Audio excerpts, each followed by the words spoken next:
नमस्कार मुलांनो, आत्ता आपल्या व्हिडिओमध्ये आज जे आपण बघणार आहोत ते म्हणजे स्वप्न वासव दत्तमच्या पुढच्या कथानकाचा काही भाग। काल जे आपण व्हिडिओमध्ये पाहिलं, लक्षात घेतलं ते म्हणजे स्वप्न वासव दत्तमची पार्श्वभूमी। मग ती पार्श्वभूमी लक्षात घेताना आपल्याला थोडासा आता पुढचा भाग आपण घेणार आहोत, तो म्हणजे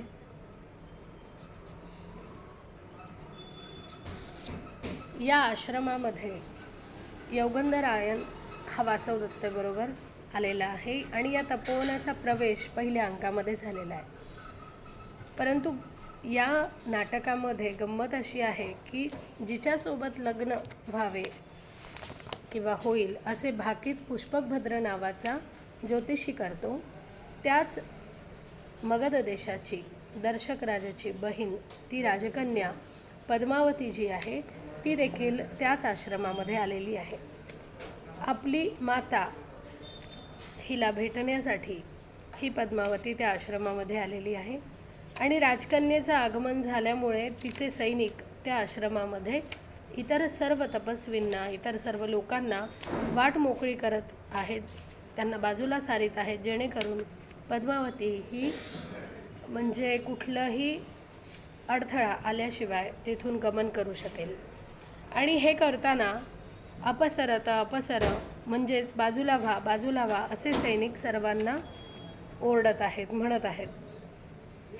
परंतु हा जो प्रसंगाचा भाग आहे, आपल्या वासव दत्तेला मात्र हा प्रसंग नवीन, कारण ती स्वतः एक राजकुमारी किंवा एक राजकन्या किंवा एक राणी म्हणून वावरलेली आहे तिच्या आयुष्यात आणि सामान्य माणसासारखी अशी निर्भर्त्सना तिला अतिशय या निर्भर्त्सनेमुळे वाईट वाटतं आणि ती संन्यासी वेशामध्ये असलेल्या आपल्या अमात्यांना म्हणजे योगंधरायणांना म्हणते की काय माझे दशा अवस्था झाली आहे की मला हे सैनिक दूर सारीत आहेत, इतर लोकांप्रमाणे मलाही ते माझ्याशीही वर्तणूक करीत आहेत, असे बोलून ती आपल्या मनातील शंका आणि व्यथा व्यक्त करते। या ठिकाणी भासाने तिचे व्याकुळ मन दर्शवले आहे। ती जेव्हा राणी होती तेव्हा केवढ्या थाटात ती नगरातील रस्त्यावरून संचार करीत होती आणि आता एखाद्या सामान्य सैनिक देखील तिचा सहज अपमान करू शकेल।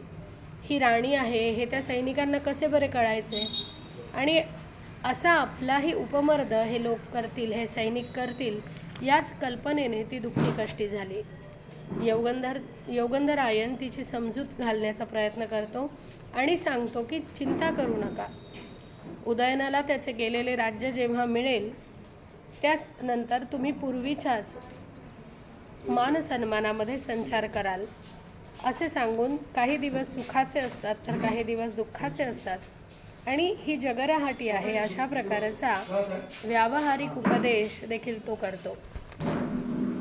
या ठिकाणी योगंधरायण तिच्या मनाची, मानसिक स्थितीची किती काळजी घेतोय हे लक्षात येतं, म्हणजेच आपल्यावरील जबाबदारीचे निर्वहन किती सचोटीने किंवा किती योग्य पद्धतीने तो करतोय हे लक्षात येतं।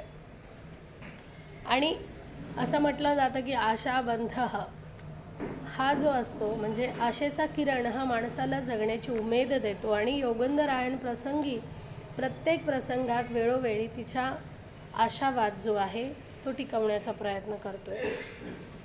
या आश्रमात तिला आणण्यामागे एक महत्त्वाची बाब ती म्हणजे या आश्रमात पद्मावती ही आलेली आहे आणि आता वासव दत्ताही आहे, तर यांची भेट घडवून द्यावी आणि तिला त्याच्याकडे सुपूर्त करावं, जेणेकरून जेव्हा ती उदयनासमोर त्याचं राज्य मिळाल्यानंतर ती समोर येईल तेव्हा तिच्या चारित्र्यावर कुठल्याही प्रकारचे शिंतोडे हे उठणार नाहीत किंवा कुठल्याही प्रकारची शंका तिच्या चारित्र्याविषयी कुणालाही वाटणार नाही, कारण ती पद्मावती सोबत काल तो व्यतीत करेल।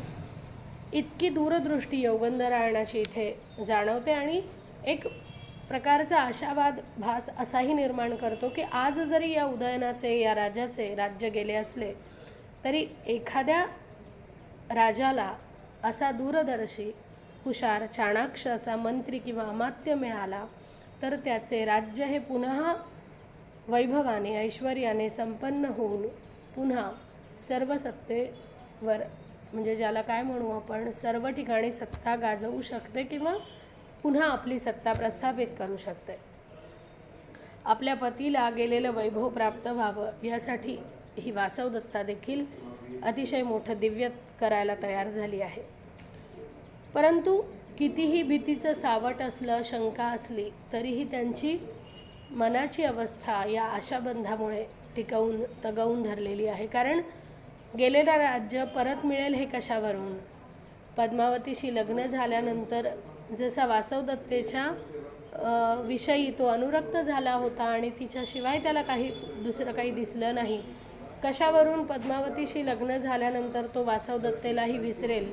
अशा प्रकारच्या विविध शंका कुशंका तिच्या मनामध्ये तीव्र वेदना देत असतात. एवढ्यात या सगळ्या विचारांच्या स्थितीमध्ये असतानाच मगध राजकन्या पद्मावती आश्रमात आली आहे. हे यौगंधरायणाला तिच्या सेवकाकडून कळतं आणि जी उदयनाची राणी होणार असे भविष्य पुष्पकभद्राने वर्तवले, ती हीच पद्मावती हे कळाल्यानंतर तिच्याविषयी यौगंधरायणाला देखील आणि वासवदत्तेला देखील एक विलक्षण आपुलकी आस्था वाटू लागते. यौगंधरायणाच्या मनात जे विचार चालले आहेत त्याची वासवदत्तेला काहीच कल्पना नसते. एक राजकन्या या दृष्टीने ती पद्मावतीकडे पाहत असते.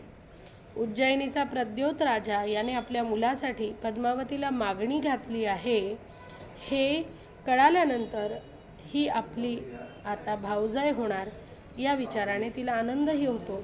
परंतु भविष्यामध्ये मात्र ती आपली सवत होणार आहे याची जरासुद्धा शंका तिला आलेली नसते. एवढ्यात आश्रमवासी मुनींना पद्मावती दान करू इच्छित आहेत हे तिचे सैनिक येऊन सांगतात. तेव्हाच यौगंधरायणाच्या मनात एक विलक्षण कल्पना येते आणि वासवदत्तेला पद्मावतीच्या हवाली करावे हीच ती कल्पना.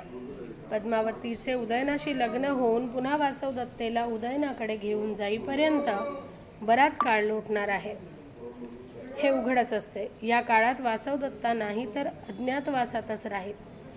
पद्मावतीजवळ राहिली तर दोन फायदे होण्यासारखे आहेत. एक म्हणजे पद्मावतीच्या सानिध्यात राहिली तर तिच्या सुरक्षिततेची आणि शीलरक्षणाची जबाबदारी एकदम कमी होईल. आणि दुसरे असे की पद्मावतीशी राजाचा विवाह झाला तरी केव्हा तरी तिला राजाकडे परत घेऊन सारा उलगाडा हा लवकरच करावा लागणार. तर ती या दरम्यान पद्मावतीच्या जवळ असली म्हणजे पद्मावती स्वतःच तिच्या चारित्र्याविषयी ग्वाही देऊ शकेल आणि यौगंधरायणाचे हेही काम हलके होईल.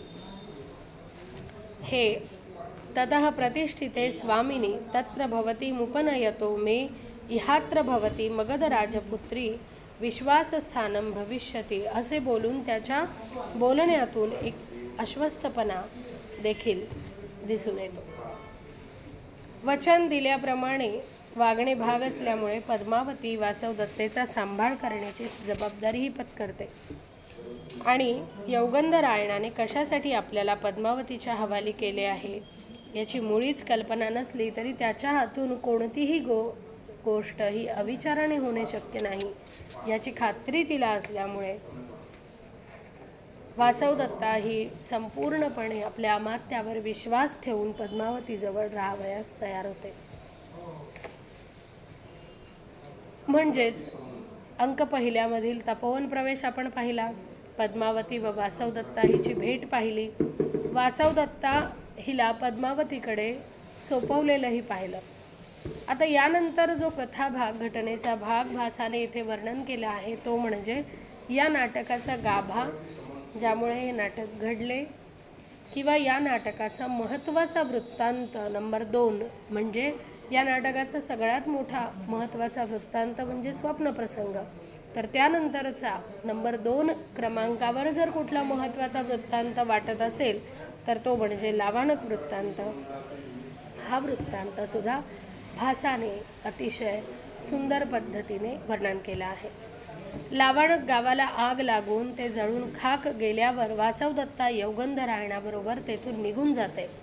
त्या दोघांनी लावाणक सोडल्यानंतर मागे काय वृत्तांत घडला ते वासवदत्तेला, यौगंधरायणाला आणि प्रेक्षकांना कळावं यासाठीच नाटककाराने लावानकाहून आलेल्या एका ब्रह्मचार्याची योजना केली आहे. हे पात्र त्यांनी याचसाठी योजले आहे जेणेकरून रसिकाला, श्रोत्याला, वाचकाला किंवा संपूर्ण या नाट्याशी निगडीत असलेल्या प्रत्येकाला या लावाणक वृत्तांतानंतर काय झालं, त्या आग लागलेल्या लावाणक गावाचे जळून खाक जेव्हा ते होते गाव, त्यानंतर राजाचा काय वृत्तांत हा कथन केला जावा यासाठी या ब्रह्मचारी या पात्राची योजना केली आहे. उदयनराजा शिकारीहून परत आला आणि त्यानंतर वासवदत्ता आगीत जळून मेली हे कळताच त्याला विलक्षण शोक कसा केला, शोकावेगात आगीत उडी टाकण्यास तो कसा तयार झाला, अमात्यांनी फार मोठ्या प्रयासाने त्याला कसे परावृत्त केले, त्याने एकसारखा वासवदत्तेचा ध्यास कसा घेतला याचे मोठे सुरम्य असे वर्णन ब्रह्मचारी पद्मावती आणि अवंतिका यौगंधरायण यांच्यासमोर करतो. आपल्या पतीच्यासाठी काही काळ अज्ञातवासात राहण्याचे जे दिव्य करण्यासाठी ही नायिका वासवदत्ता तयार झाली आहे, ते दिव्य सहन करण्यास पतीच्या उत्कट भावनांच्या आविष्कारामुळे तिला फार मोठे सामर्थ्य प्राप्त होते.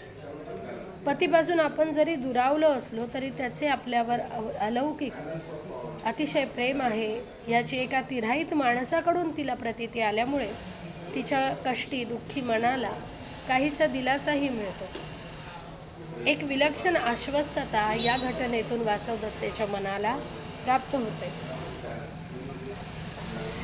आणि या ब्रह्मचार्याच्या बोलण्यातून, कथनातून तिचे मन आश्वस्त होऊन ती निर्धास्तपणे या पद्मावतीसोबत जायला तयार होते आणि शुभास्ते पंथानहा म्हणजे तुमचा मार्ग शुभकर होवो या तापसीच्या मंगलकामनेने हा अंक संपतो.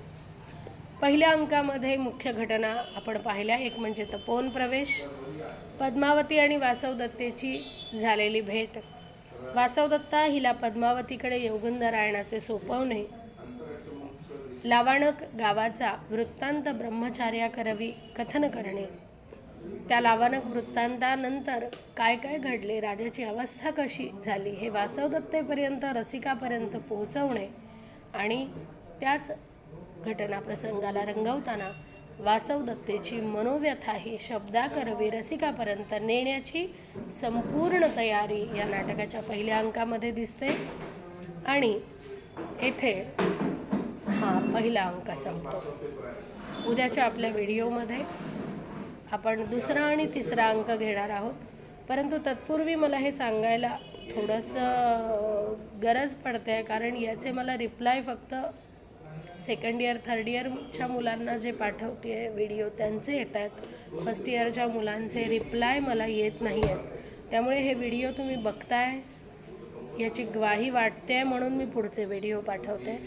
तर मला हे व्हिडिओ पहा आणि आपण आज गुगल मीट किंवा झूमवर आपण एक छोटीशी एक लेक्चर घेऊया जेणेकरून या व्हिडिओबद्दल चर्चा करू. भेटूया, मी लिंक पाठवेल, सगळेजण जॉईन व्हा. धन्यवाद. भेटू पुढच्या व्हिडिओमध्ये.